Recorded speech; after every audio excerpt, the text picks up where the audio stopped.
જય સ્વામિનારાયણ, જય કષ્ટભંજન દેવ. અમદાવાદ શહેરને આંગણે આકસ્મિક જે ભયંકર દુર્ઘટના થઈ એની અંદર કેટલાય લોકો ભગવાનના ધામને પામ્યા છે. આપણને સૌને આ સાંભળીને એટલો બધો ઊંડો આઘાત લાગ્યો, એટલું બધું દુઃખ થયું છે કે હજી મન એમાંથી બહાર નીકળતું નથી. જો આપણને આટલું દુઃખ થયું હોય તો જેમણે પોતાના સ્વજનો ગુમાવ્યા છે, જેમણે કોઈનો ભાઈ, કોઈની મા, કોઈનો બાપ, કોઈનો દીકરો, કોઈની બહેન જેમણે ગુમાવ્યા છે એ લોકોને કેટલું દુઃખ થતું હશે.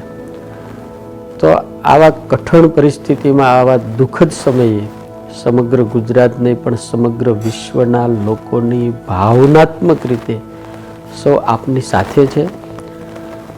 બીજું કે આ અવસરે સ્વામિનારાયણ ભગવાન, સાળંગપુરવાસી કષ્ટભંજન દાદાના ચરણોમાં અમે પ્રાર્થના કરીએ છીએ કે હે ભગવાન, ગતાત્માઓના આત્માને શાંતિ આપજો અને જેમણે સ્વજન ગુમાવ્યા છે એ તમામ પરિવારને ભગવાન આ દુઃખને સહન કરવાની શક્તિ આપે, ધીરજ આપે, હિંમત આપે.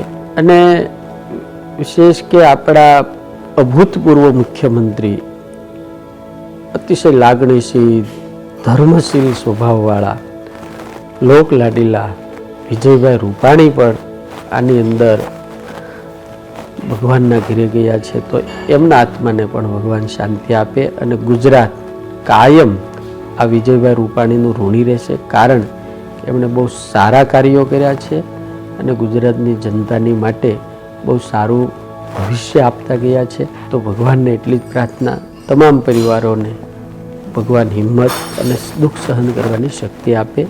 તમામ આત્માઓને અમે સાળંગપુર ધામ પરિવાર તરફથી શ્રદ્ધાંજલિ અર્પણ કરીએ છીએ.